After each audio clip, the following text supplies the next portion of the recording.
ശ്രീമദ് ഭഗവത്ഗീത അധ്യായം 2 സാംഖ്യയോഗം ശ്ലോകങ്ങൾ 11, 12, 13. ശ്രീഭഗവാനുവാച അശോച്യാനന്വശോചസ്ത്വം പ്രജ്ഞാവാദാം ച ഭാഷസേ ഗദാസൂനഗദാസും ച നാനുശോചന്തി പണ്ഡിതാ. ശ്രീ ഭഗവാൻ പറഞ്ഞു, നീ ബുദ്ധിമാന്മാരെ പോലെ സംസാരിക്കുന്നുവെങ്കിലും ആവശ്യമില്ലാത്തവയെ ചൊല്ലി ദുഃഖിക്കുകയും ചെയ്യുന്നു.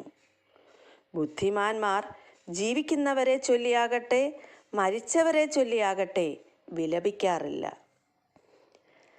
നത്വേവാഹം ജാതുനാസം നത്വം നേമേ ജനാധിപാ ന ചൈവ ന ഭവിഷ്യാമാ സർവേ വയമതഃ പരം.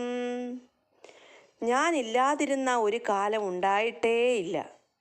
അതുപോലെ നീയും ഈ കാണുന്ന രാജാക്കന്മാരുമെല്ലാം എന്നും ഉണ്ടായിരുന്നു.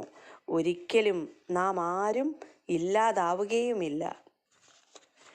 ദേഹിനോസ്മിൻ യഥാ ദേഹേ കൗമാരം യൗവനം ജരാ തഥാ ദേഹാന്തരപ്രാപ്തിർ ധീരസ്തത്ര ന മുഹ്യതി. ശരീരസ്ഥനായ ആത്മാവ് ബാല്യത്തിൽ നിന്ന് യൗവനത്തിലേക്കും പിന്നെ വാർദ്ധക്യത്തിലേക്കും കടക്കുന്നത് പോലെ മരണശേഷം മറ്റൊരു ശരീരത്തിലേക്ക് പ്രവേശിക്കുന്നു. സമചിത്തനായ ഒരാൾക്ക് ഈ പരിണാമത്തെപ്പറ്റി സംഭ്രമമുണ്ടാവില്ല.